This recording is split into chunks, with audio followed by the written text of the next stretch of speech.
WFSU-FM now presents a delayed broadcast of the Economic Club of Florida luncheon meeting of January 13th, 2017. This program, featuring international security expert Jonathan Altman, was recorded at the Florida State University Alumni Center in Tallahassee. And now to introduce the program, here's Economic Club of Florida President Marjorie Turnbull. On Valentine's Day, February 14th, Dr. Kent Fox, the president of the University of Florida, will be speaking. March 1st, Tim Geithner, former U.S. Treasury Secretary, will be our speaker, and that will be held at the Civic Center. So feel free to invite guests, and we will return then to the Alumni Center for the rest of the year. Gary Chartrand, who's CEO of Acosta, will be speaking, and this will be a fascinating program about shelf placement in our stores. Rear Admiral Mary Jackson, Commander of the Navy Region Southeast, will be speaking to us on April 25th. We are trying to pin down a date when John Teal, the Director of Wealth Management for Merrill Lynch, will come and speak on elder care fraud, which is an issue that is really facing the investment community and all of us, as a matter of fact. June 1st, we have Stuart Graff, who's CEO of the Frank Lloyd Wright Foundation. This is the 100th anniversary of Frank Lloyd Wright's birth, and he will be talking to us about Frank Lloyd Wright's influence on architecture and architecture's influence on our economy. August, we're going to give you off July, so happy vacation. And August 10th, we will have Paul Anderson, President and CEO of the Tampa Bay Authority. So look forward to seeing all of you at that time. I want to recognize at this time our sustaining members. As you all know, these are members who make a special effort in their support of the club. And if you sustaining members would please stand so that we can recognize you.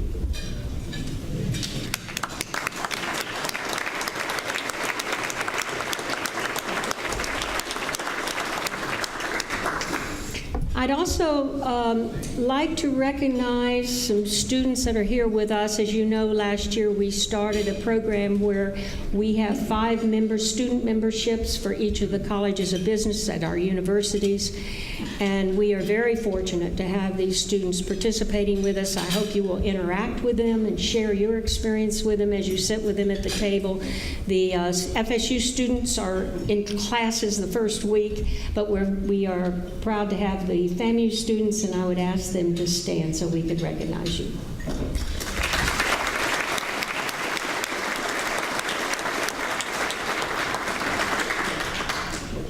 And also, our speaker will be introduced later, but I would like to introduce his wife, Anna Altman, and her mother, Jan Williams. We have a family connection here with our speaker, and thank you so much for being here with us.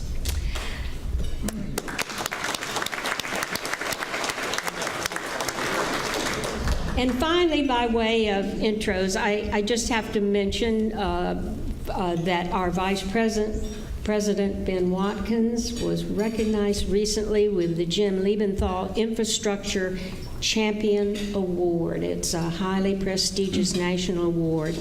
And Ben, congratulations. Where are you, Ben?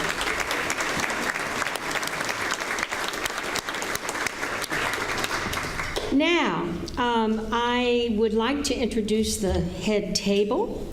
And if you would please hold your applause until the entire table is introduced. On my far left, your right, Amanda Stringer. Dr. Amanda Stringer is the CEO of the Tallahassee Symphony Orchestra, a position she has held for 6 years. And under her leadership, the TSO has expanded its reach from 500 attendees at concerts at Ruby Diamond to over 14,000 through programs in our schools and family concerts at Cascade Park. Our speaker, Jonathan Altman, will be introduced in a moment, and I want to say we haven't banished Ash from the head table. He requested that he be able to sit with his wife and daughter, but he will be introducing Mr. Altman in a moment. On my far right, your left, Christine Lamont, who worked for the state of Florida in information technology and information services for 31 years. She now serves as a guardian ad litem, is a board member of Child Advocates, and volunteers with Second Harvest of the Big Bend. And Christine is a new member, and we are so fortunate to have you. And next to Christine is Jay Revel, who is currently Vice President of the Greater Tallahassee Chamber of Commerce, where his focus is on growing existing industry, talent retention, and continuing efforts to define the Chamber's economic development role. He was formerly the Dynamic Executive Director of the Downtown Improvement Authority, and he also serves as President of the Capital City Country Club. And finally, Lo Bilby. Lo is a principal shareholder with Greenberg Traurig, a global full-service law firm. He is a business trial lawyer in all courts. I suppose that means right up to the top, right, Lo? As well as handles regulatory matters, franchise disputes, and employment issues. He is going to be serving as our membership chairman for the Economic Club this year. So be sure to share with him any names that you would like to bring forward for new membership. You will be hearing a lot from him in the future. And now I'm going to ask past Chair Ash Williams if he will come forward and introduce our speaker.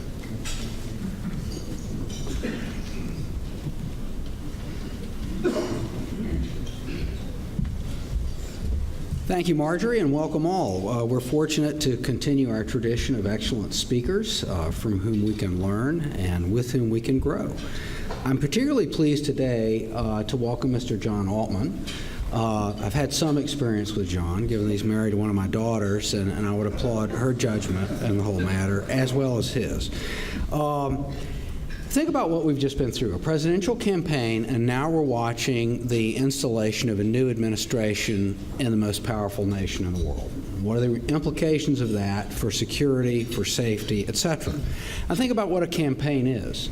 A campaign is a deep, wide river of talk and opinion, much of which may or may not have grounding in fact. It may or may not have relation to action later on. If you think about what the defense community does and the policy community does, their job is to understand where the facts are, draw appropriate inferences for security and the U.S. national interest and how that relates to that security picture, and then formulate and support actions through military and other channels to accomplish desired outcomes. What does all this have to do with John Altman? What it has to do with John Altman is that you have a professional military establishment, you have a political establishment, you have civilian officers, military officers. That's how the checks and balances work. Come back to the facts and the information. Somebody somewhere has to maintain the actual body of information and manage the drawing of inferences. That's where the interface between the private security policy community and the professional governance of the military and the political decision structure interface. So John's firm, Securities Planning and Analysis, at which he is a senior analyst and leads a team that advises senior customers in the Department of Defense on matters of military strategy, policy, and communications internally and externally. Think Congress and the White House internally, and for external things, the public, the media, think tanks, etc. That work routinely puts him in contact with military leadership and sometimes civilian appointed officials who are in the path of decision making. Preparing him for that important role, he has a master's in international security from the Corbell School at the University of Denver. I think I'm correct, John, in saying that there are only 2 schools in the country that have this very specialized advanced degree. One is Denver and the other is Georgetown. Is that right? So he went west and got into the skiing and all that stuff. And he also has a bachelor's in political science and graduated, I believe, with some form of distinction from Wake Forest. If no other distinction, meeting Anna. So at any rate, I would like to recognize John, thank him for being with us today, and his specific expertise in areas most of us don't traffic in daily, things like nuclear weapons, naval strategy, and the development of future warfare concepts, and he'll probably touch on that a little bit, I think is pretty darn interesting, and we look forward to hearing. Thank you, John.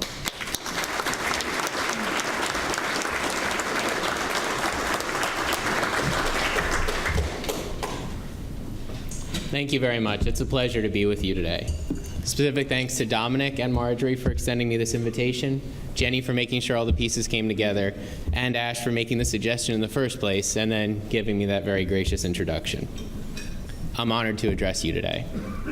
However, before I can get on with that, and this is one of those nuances of working in Washington, I'm obligated to tell you that I'm giving these remarks in my personal capacity, and to my knowledge, they do not reflect the views of my employer, Systems Planning and Analysis, the Department of Defense, or any other part of the United States government.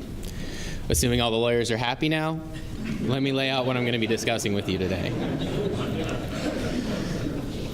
In thinking about what topics would be most impactful to a forum like this, I of course reviewed the Economic Club's recent speakers. Not sure I should have done that because it's a rather intimidating list, and apparently the people that are following me are equally intimidating, as I learned today. However, I noticed that despite the prestigious resumes of many other speakers, they are heavily biased towards the financial world. Of course, something one should expect at the Economic Club. I, however, am not. And so accordingly, I thought the best use of your time and mine would be to discuss some broad perspectives on the world, U.S. national security, and how these two items fit together, leveraging my experiences working in the national security sector in Washington, D.C., a subject all the more relevant given the upcoming inauguration of a new president. Now, titling a talk like this is always going to be difficult. But in the end, I decided that calling this What's Been Going On Around the World and Why You Should Care is probably as good and direct a title as any. In the interest of time, I'm not attempting to cover the entire world country by country. We'll focus instead on regions, principally those of key importance to the United States, and what's been happening in these over about the last decade, as well as what the future might look like. Once we cover each major region, we'll then explore briefly what the trends we see mean for U.S. military and national security policy as the administration changes. That said, this timeline requires me to avoid great depth on any one subject. And so if I omit or gloss over any area of intense interest, please do bring that up during the Q&A session that follows. I will do my utmost to limit my remarks to no more than 30 minutes in order to allow for as many follow-on questions as possible and allow this gracious audience mercy as a reward for having paid attention to that point. Before we go any further, there are 3 overarching points to be made. These are what an academic might call framework. You can think of them as the scaffolding that will hold up my later arguments. Since we are in the Economic Club, the first one concerns the cost of the military. Despite what you may have heard from ill-informed commentators, and I want to harp on this one a bit, defense spending is not the cause now, nor has it been since at least 1965, which is the furthest back I can find data for, of U.S. national debt or the U.S. national deficit.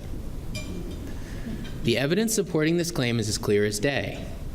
Since I'm in front of a group of people that understand budgets, finance, and the economy, let me spell it out in detail for you. In real terms, meaning adjusted for inflation, since 1965, defense spending has increased by about 10%. Over that same period, U.S. GDP has increased by greater than 300%, with federal outlays, meaning what the government actually spends, following GDP in terms of trend. Now, this is a smart room, so I'm sure everybody realizes that this means that while since 1965, the U.S. is in real terms 3 times as rich, and the government spends 3 times as much in total, it only spends 10% more on defense. Ergo, defense spending is not causing the debt. If you want to address that, things like entitlements, which have grown at far greater rates than defense spending, are where you ought to look. But my purpose today is not to suggest political programs so much as make the case that defense cuts as a way to reduce the debt and/or deficit are fundamentally missing the issue, and moreover punishing a sector of government that is not causing the problem. The next point I want to argue relates to the world writ large, and that is that influence on the world stage is a zero-sum game. Now, I assume not everyone has a background in game theory where the term zero-sum comes from, so I'll explain it succinctly. A zero-sum game is one in which there must be both a winner as well as a loser. For one side to gain, the other, or others if there are many players, must lose. This idea perfectly represents relative national influence on our home planet. As an example, look at the situation in Syria over the last few years. Whatever you think the Obama administration should have done, the choice made to not intervene gave an opening that Russia and Iran exploited, increasing their influence. The result of this was not that Russia and Iran increased the pot of influence available and just took the increase for themselves. No. The pot stayed the same size, but the U.S. share went down. Practically speaking, there are a host of effects that flow from this loss of influence, from supposedly U.S.-vetted rebel groups ignoring U.S. warnings not to fight alongside al-Qaeda-affiliated groups, which the New York Times reported was an issue in the struggle for Aleppo, to the Russians repeatedly ignoring ceasefires and breaking promises to not bomb purely anti-Assad rebel groups. While I've chosen to use Syria as the example here, rest assured that additional examples are numerous and widespread, from Yemen to the Philippines to Europe. So remember as we survey the world that influence is indeed a scarce and valuable resource. As a final framing point, and one that is likely most salient to this group, I firmly believe, and ample evidence supports this claim, that our nation's great prosperity depends in no small measure on the U.S.-led liberal world order. To be clear, I mean liberal here as in the classical sense of Adam Smith, not modern politics. Since I'll be referring to the liberal world order often in this talk, please remember that the modern definition of liberal actually bears no relationship to the classical one in this case. Getting back to the point at hand, I assert to you that the liberal world order, which so benefits us, is only possible because of America's enormous global influence in the form of not only finance but also ideas. All of this in no small measure underwritten by U.S. military strength. Thus, I assert that the health, credibility, and capability of the U.S. military is now and will remain a key factor in ensuring continued American prosperity. In an election where both candidates have argued against international trade, one more than the other, of course, and elements of both parties have openly called for what would in effect be a return to isolationism, this point is all the more important to make. As a good analyst, I do not present assertions without evidence, and so here are a couple of pieces to back my claim. The first of these is that the internet, including nearly all financial transactions, depends for its function on the existence and reliability of a relatively small number of undersea fiber optic cables.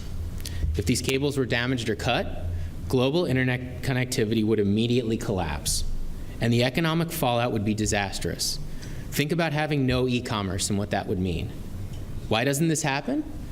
Because the U.S.-led liberal world order has established norms against such behavior, and the U.S. military is there to punish any would-be transgressors. For the same reason, outside of very marginal regions of the world, piracy no longer exists. More generally speaking, the U.S. military underwrites the global free movement of goods and services, making modern trade possible.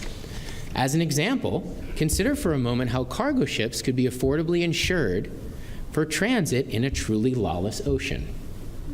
This not only benefits a vast majority of the world, but also increases American influence at the expense of those who do not share our values. Refer to my last point about the zero-sum game. As you may be able to tell, all three of these framing points could be made into their own discussions. But in the interest of time, let's now use these framing points to examine recent world events. To me, it makes sense to start close to home, so let's talk about our neighbors first. Canada had an election in 2015 and replaced a prime minister who was seen as very close to the United States with one who was extricating Canada from direct involvement in fighting ISIS over American objections, though he remains committed to housing Syrian refugees. To our south, Mexico is economically vibrant, though suffering from a decades-long drug war that is devastating whole regions of the country. It is unclear how this war can plausibly be concluded, as profit incentives continually replenish the ranks of those who wish to fight the government to produce and export narcotics. Moving further south, Latin America is a rather mixed bag. While recent years have seen the democratic fall of an anti-American regime in Argentina and challenges to others in Venezuela, Bolivia, and elsewhere, these latter regimes have so far weathered these challenges. Brazil, which under President Lula da Silva and his successors has tracked steadily away from the United States, remains in turmoil following the impeachment of its elected president and continues to suffer from incredible domestic political corruption. At the same time, Colombia is as close to peace with its Marxist rebel separatists as it's ever been, and it remains to be seen what the future relationship between the United States and Cuba might look like, with some commentators arguing the opening is rewarding bad behavior, and others asserting that this opening will, at the very least, improve an acrimonious bilateral relationship, if not portend the fall of communism in Cuba altogether. Heading west across the Pacific brings us to East Asia, a region central to the United States economy. First, the good news. The United States continues to maintain strong alliance relationships with many nations in the region, but most importantly, Japan and South Korea, which, along with Australia, are the only three countries outside of NATO that have treaties formally committing U.S. nuclear weapons to their defense. However, it is unclear how these relationships will fare under President Trump, given some of his campaign statements regarding the value of our alliances. On the other end of the spectrum is China, where the strongest leader for at least 2 decades is spearheading an effort to challenge and replace the United States as the preeminent power in East Asia. This is not hyperbole. I'm simply stating a fact. China is an unabashedly revisionist power that benefited greatly from U.S. distractions in the Middle East after 9/11, using this time to make large leaps forward in military capabilities and coerce its much smaller neighbors, many of whom, like Thailand, Malaysia, Cambodia, and now increasingly the Philippines, which for the record had been a strong U.S. ally, are bowing to Chinese pressure. To be clear, when I say pressure, what I mean is that the Chinese are trying to rewrite the rules of the liberal international order I discussed earlier, the one that figures so prominently in American prosperity. So this should be of preeminent concern to all Americans. Whatever minor areas, like piracy, the United States and China may find temporary common ground on, the fact remains that the Chinese view of the world is at its core incompatible with the current international system. While this contest may not come to global war, and I hope it doesn't, it is still very much a contest that will determine the values that govern the world going forward. Authoritarian, mercantilist, and repressive on one hand, or individual freedom, capitalism, and openness on the other. Against this backdrop, the Obama administration has been unable to craft a remotely effective response, with the Washington Post's Josh Rogan reporting that even calling China, quote, an adversary was banned by the Obama White House, as if that would change reality. Accordingly, support is building in South Korea for that country to develop its own nuclear weapons, while Japan just revised its pacifist constitution to allow for stronger and quicker military responses. On top of all of this, North Korea continues to be a nagging pain in the side of the international community, having conducted 2 nuclear tests in 2016 alone, despite a brutal sanctions regime, which is certainly an additional contributing factor in South Korea's flirtations with their own nukes. The Trump administration will thus have to figure out not only how to effectively confront China and shore up certain shaky U.S. alliances, but also leverage China if they wish to attempt to ratchet down tensions on the Korean Peninsula. Excuse me. Pushing further west, it is worth briefly mentioning here that tensions on the Indian subcontinent between India and Pakistan, both nuclear-armed states, are dangerously high. India has responded to recent unrest they believe caused by Pakistani's Kashmir with military strikes into Pakistani territory. This should be especially concerning given that both India and Pakistan have nuclear use doctrines which allow for very quick escalation from conventional attacks, such as those that have occurred in the very recent past, to full nuclear employment.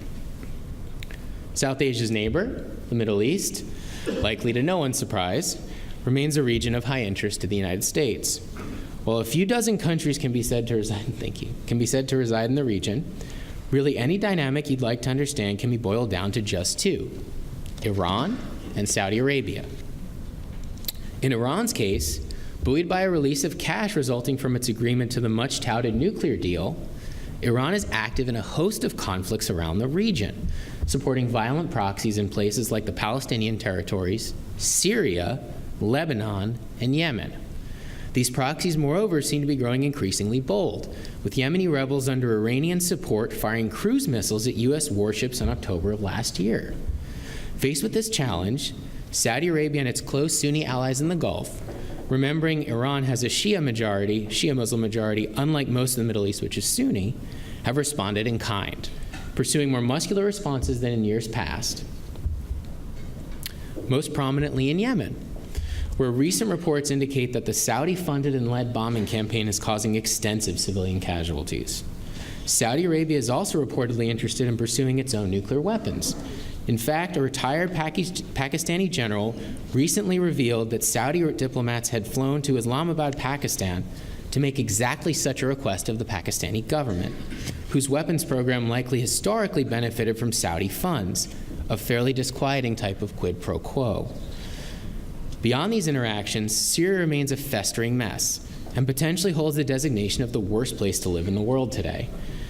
Massive civilian casualties and war crimes by all sides continue to pervade this conflict, which, as many of you know, is essential to the formation of ISIS.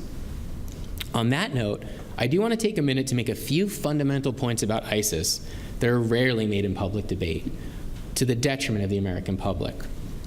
First, ISIS is not an existential threat to the United States. They happen to be an annoyance and good at inciting fear, but you're far more likely to be killed in an automobile accident than any kind of terrorist attack. The numbers aren't even close. What ISIS is good at, though, and the media is their key enabler here, is making themselves seem like the most dangerous thing ever witnessed. Are they frightening? Sure, as much as a bunch of cowards that prey on women and children can be. However, they are an order of magnitude easier and less dangerous challenge than contending with China, Russia, or North Korea, and pose an incomparably reduced challenge to the survival of the United States. Should we confront them? Absolutely.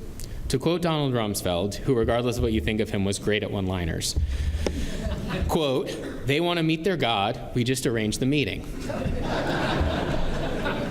Like I said, great at one-liners. It is really important to make sure we understand the threat of ISIS in context and don't get distracted swatting proverbial flies as an alligator approaches.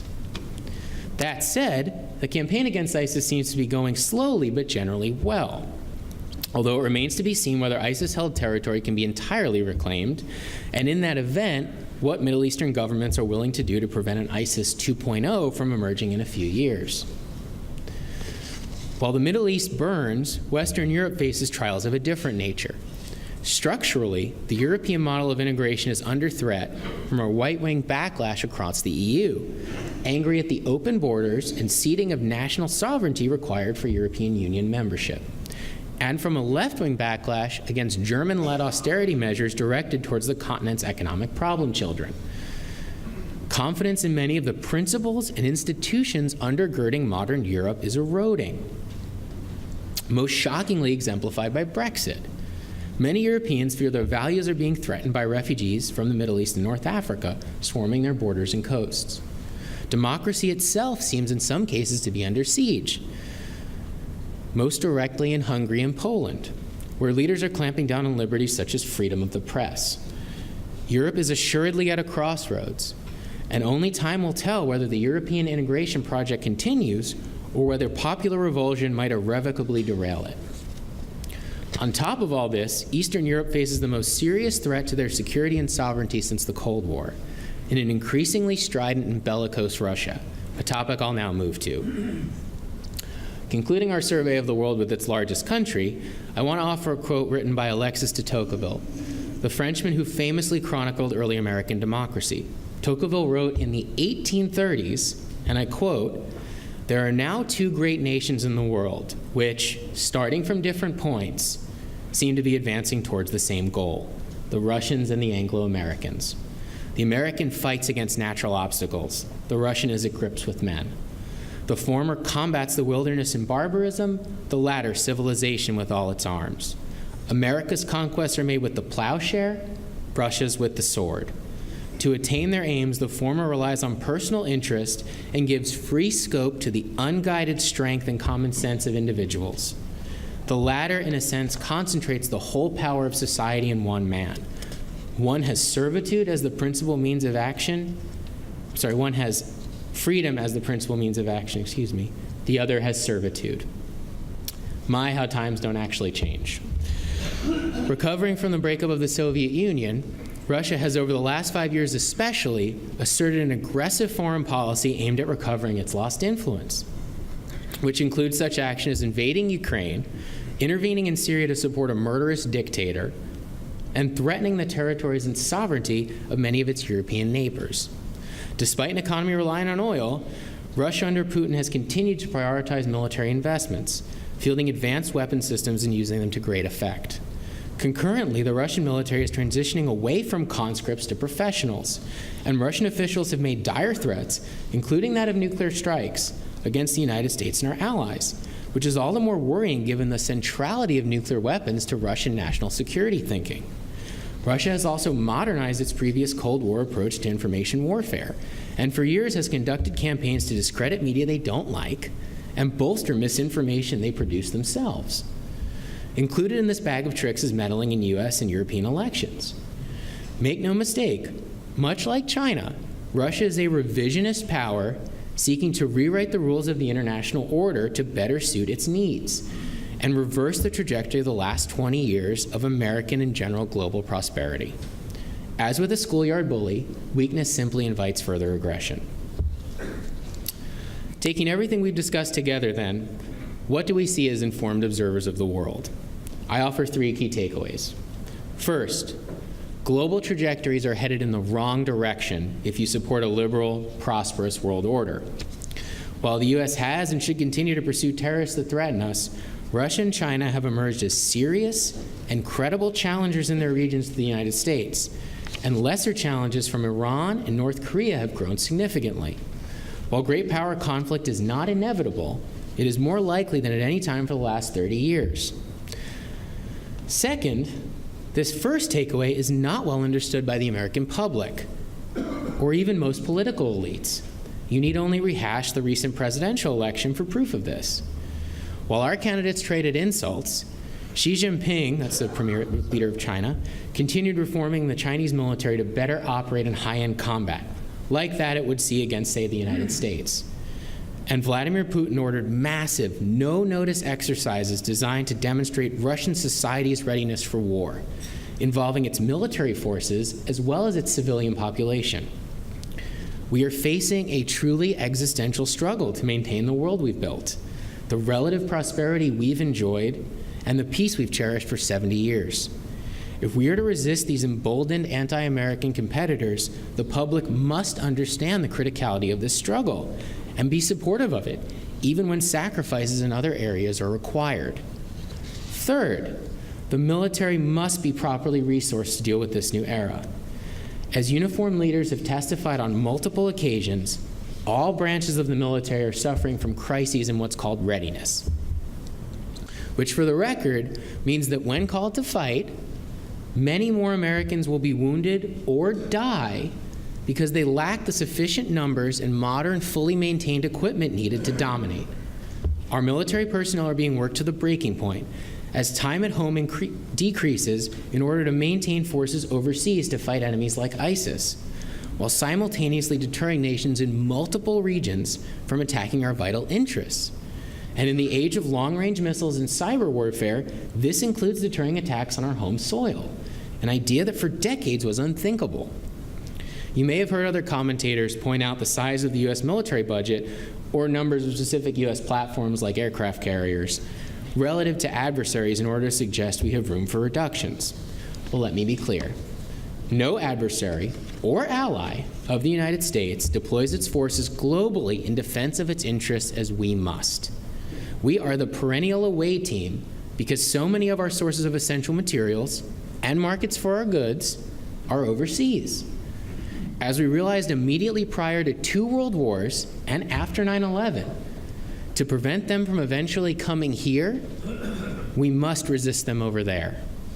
And to sustain one unit forward to fight or to deter aggression, you need at least about 3 others at home. That's the key piece of information to understand when trying to right-size our military. In this light, strict comparisons of our military's total size to those of adversaries becomes irrelevant.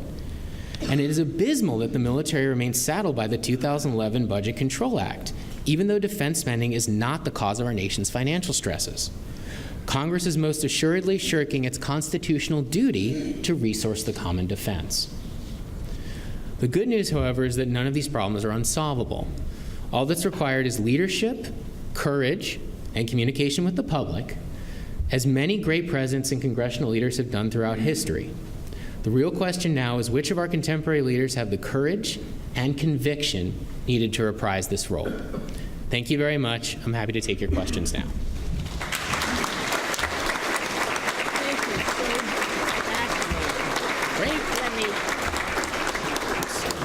At this time, we're going to invite questions from our membership, and we are asking that only club members ask the questions. And please wait until the microphone comes to you to state your question. Dominic, are you first up? Yes, thank you, Madam President. Jonathan, thank you very much for a very insightful presentation. You're welcome. What do you think is the optimal military personnel level per service, or average? I mean, how much below are we? What percentage or number of active military would you say we are short? So it's going to depend on the service. Really, the question that comes before that is what is the role of the military in national security policy? So are we supposed to simultaneously be able to fight and win 2 conflicts? Are we supposed to be able to simultaneously fight and win 2 while deterring another one? The way uniform leadership will size the military is based on that. So they'll say, I'll plan against a conflict with some country and another one and say, roughly, I think I need this kind of force structure. That's defense speak for numbers of people and stuff, number of people and stuff, really. And that'll go kind of to your specific construct. Now, under current planning, I think the Chief of Staff of the Army has said things like, we're below, 450,000 is too low, certainly below that is too low. That's the kind of thing that, there isn't, this is sort of the funny thing with most planning, there isn't a bright line really anywhere. It's all a measured sense of risk. So might you have peace with an Army half the size now? You might, but you're taking a lot more risk. And same thing with the Navy, right? If you can't be in many places, you can't be forward, you're generally not going to be very effective at deterring conflict. So you'll encourage others. So there isn't an exact bright line. I would say right now the reductions that we've had in personnel over the past since the end of really the main effort in Iraq should be reversed at the very minimum. We probably need to grow. I mean, the Navy just came out and said we've got roughly 274 ships. Today we need 355. Probably a decent place to start. Jonathan, again, welcome to Florida. Thanks. We're glad to have you here. And thank you so much for that 30-minute journey around the world. And as we get back home, we have to begin to look forward. And our president-elect has begun to assemble the people that will guide us in that direction. And I'd be interested in your thoughts about the confirmation process, particularly of the Secretary of Defense nominee and the Secretary of State. Sure. Yeah, so I don't know very much about Rex Tillerson. I know what I read, so we're probably about even on kind of that knowledge. We don't generally work with the Department of State a whole lot. On Jim Mattis, it's funny that you say that. So when he was nominated, it was a little bit of left field. I wasn't expecting him to be nominated. There's this rule from George Marshall when he was Secretary of Defense that you need a waiver if you were in uniform for the last 7 years. And I kind of made up my mind about it until I went to something called the Reagan National Defense Forum, which is this big gathering out at the Reagan Library in December. And you had 2 guys on stage who generally don't agree with each other a lot, former Secretaries of Defense, Dick Cheney and Leon Panetta. And both of them were pretty comfortable with the idea of Jim Mattis being Secretary of Defense. That, combined with the current Chairman of the Joint Chiefs of Staff giving a ringing endorsement, and a number of other people have said, I trust enough opinions to think that, he'll probably do a good job. And frankly, he has a very good reputation within the department. He's kind of called the warrior monk because he's got this tremendous library. He's very well read. He did something when he was a brigadier general, like go and relieve a corporal so he could be with his family. So he's got a reputation as being a really good guy and someone who's sensitive to the needs of the department. So I wish him all the best. Jonathan, thank you for coming. It was a great presentation. Thank you. Can you give us some insight as to what the potential end game is for Russia and Putin in terms of, I know they have oil, they have armaments as primary areas of their economic exports. Where is he headed? What's he thinking? How is he trying to position Russia with or without the United States cooperation? Where's he going? Great question, because Putin's got a really bad problem, right? And this is something that's worth a little bit of a larger point.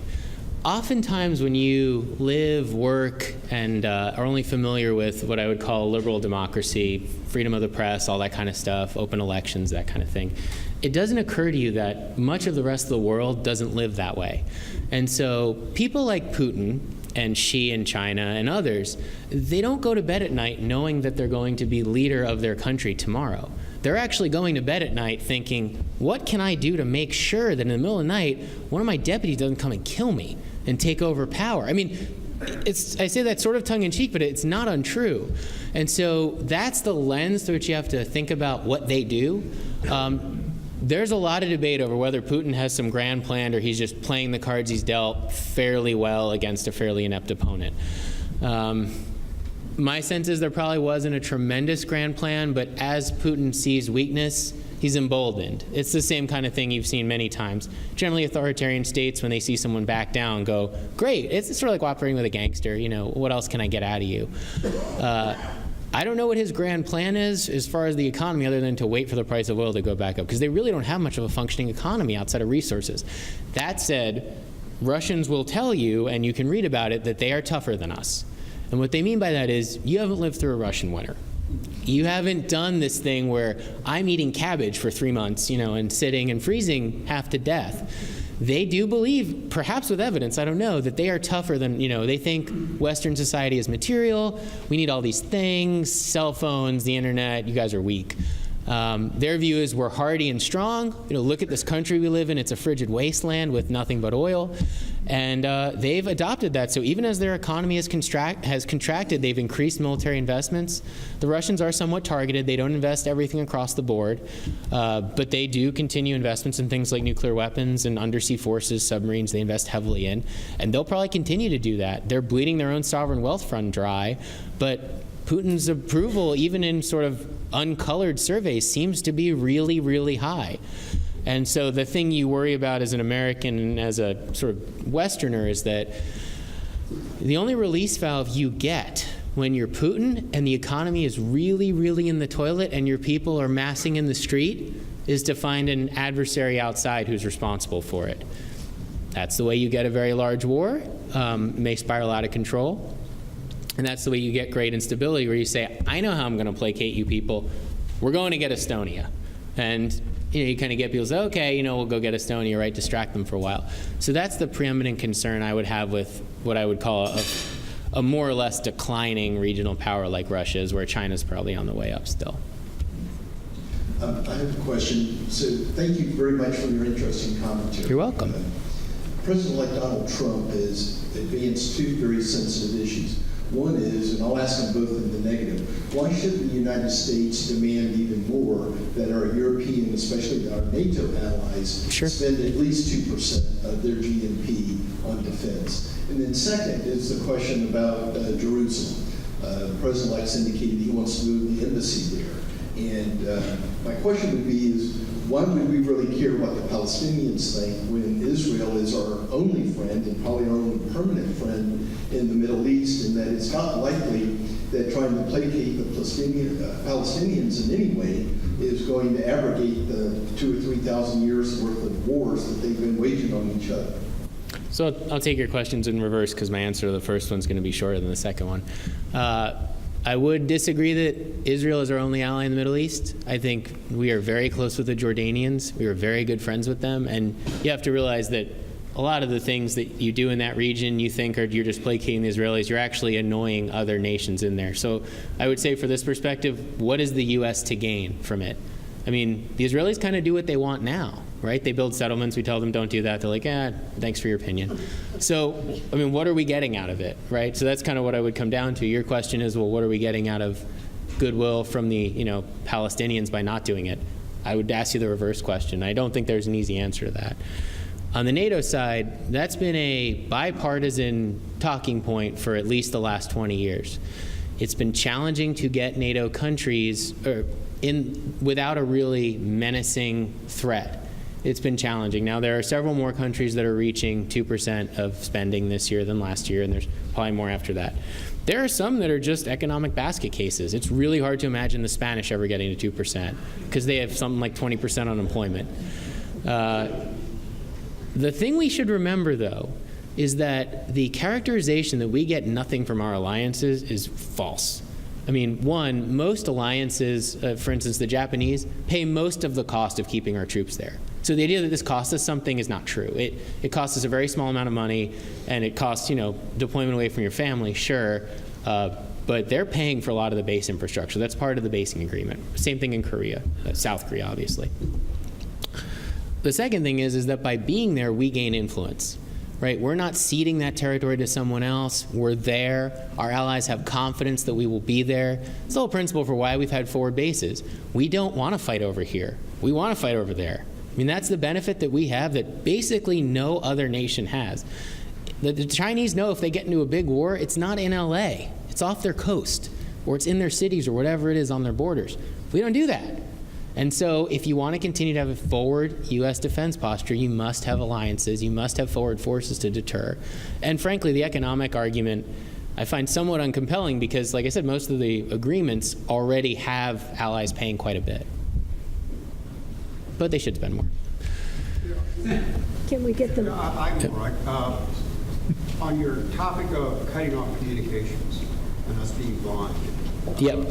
There was a book I read last year called The Ghost Ship. I don't know if you're... Yeah, it's Peter Singer's book. Could you comment if that's the way a major conflict might actually start? Not easily.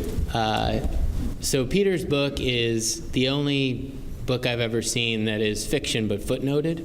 So that's kind of a weird thing. There's a lot of things in there that are somewhat fanciful. But is it are there potential ideas in there? Sure. I mean, beyond that, I can't give you a much more, trying to predict the future of conflict is kind of like we always know everything except the next war. So I'm not sure what value I give you in saying. Basically, blinded us. Yeah, I mean, it's not a bad approach, right? I mean, we're relying on the internet, cut off the internet. It's not an awful approach if you're sitting in an enemy capital. Let's take two more questions if we would. Yeah. Thank you for a very interesting talk. But to summarize it, I think you said it right at the beginning. The liberal world order has been very good for the United States. Sure has. But that's the sort of standard argument of the hegemon, that the hegemony is very good for the hegemony. But my grandmother had a relative by marriage who was a retired Indian Army colonel who wrote pretty much the same thing in the 1890s from the point of view of the UK. The Chinese might not see things the same way, and they do think there are more of them than there are of us. Is the liberal world order necessarily better for Africans, former Soviet Union republics, China, India, everywhere? Well, so let's talk about it in context, right? There's an economic part to it, and in general, the world has gotten a lot richer. So there's not much debate there, right? The Chinese have gotten richer, the Indians have gotten richer, all those things. The reason why China and Russia and a few other states, Iran, don't like the liberal world order is not necessarily an economic argument. I mean, it is a little bit, but it's because they'd like to control more. It's mostly about the ideas. So there's an implicit set of ideas that go with this that says, you know what? It's not really acceptable to shoot your own people. Chinese go, it doesn't really work for me. It's not okay to treat women like slaves. The Iranians go, we'll skip that one. hey, it's not really okay to go, invade a neighboring country. The Russians go, whoa, comrade, you're barking up the wrong tree. And so those ideas are more threatening to them. So going back to a point I made earlier, if I'm pretending I'm Vladimir Putin and I'm riding a horse with no shirt on in Siberia and free diving for clay pottery that I happened to find that was 5,000 years old or whatever it was, I'm sitting there and thinking, what are the things that end in my death? Prematurely, not old in bed. Well, democracy, right? Because if there's truly a revolution, I'm toast. I mean, they're going to drag me from my palace and they're going to shoot me. An inside challenger, yes, I got to insulate myself against a coup. And you see Putin kind of kills everyone or removes everyone that gets too close to him. They get sent somewhere else, whatever it is. Standard approach for authoritarians. Also makes succession really hard because you've eliminated all your successors. That's the kind of thought process. So the things that are truly threatening to a state like China are actual freedom of the press. That scares the crap out of them. Because you know what their people would see if there was actual freedom of the press? That the system they're led under is not the best system. Winston Churchill very famously said democracy is the worst of the worst political system except for every other one. Yes, he's exactly right. So if they saw the values, the freedoms, and the opportunities that came, that's why they find it so threatening. That's why China says it's not our policy to get involved in the affairs of other countries, in the internal affairs. Of course not, because that's the last thing they want is anyone to tell them that, you probably shouldn't disenfranchise and kill Tibetans. No, don't worry about that. It's not for you to look at, right? As long as we keep sort of manufacturing things for you, you'll leave us alone about that. And those are the threats they see. It's the ideas, and what it means for them is that those ideas threaten their very basis of control. And that's when you get them antsy and they try to create spheres away from themselves. Okay, but do we have a final question? Yes. Thank you again for a very informative talk. Unlike the old Soviet Union or even Russia today, China seems to have an enormous capability to back up their military with their economy, logistically. What does a sound military strategy for the U.S. look like in terms of facing China, especially trying to balance our economic interests with China? So the thing to recognize about trade and the economy is if we're concerned about us being overly reliant on them, they are very reliant on it goes both ways. I think I'm pulling these out from a paper a colleague wrote, and if I have the numbers exactly correct, roughly 30% of trade goes through, U.S. trade goes to East Asia, and then about a quarter of that 30% is Chinese. So for us, it's actually not that big. We're a bigger market for them than vice versa, at least according to my colleague. You can take it up with him if I misquoted something. That's what he told me anyway. But sort of taking that back, it's the same kind of principle, I would say. You cannot allow them to advance their sphere of influence. So this whole militarizing of the South China Sea where they're just pouring concrete on every little island and sticking missiles and guns, and we can't allow that to happen. I mean, we have a policy under the Obama administration of not taking sides. Why? One of them is objectively wrong, the other one's right. Let's take a side. Let's say, yeah, we recognize that's part of Japan.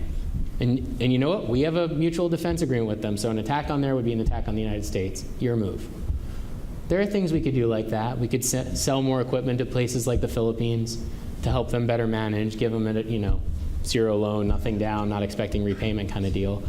But in general, more confronting, not accommodation. Accommodation just doesn't work with authoritarian challengers. It's a way you think you're buying time when in effect you're allowing their strength to grow while yours declines. So that's what I'd say to you.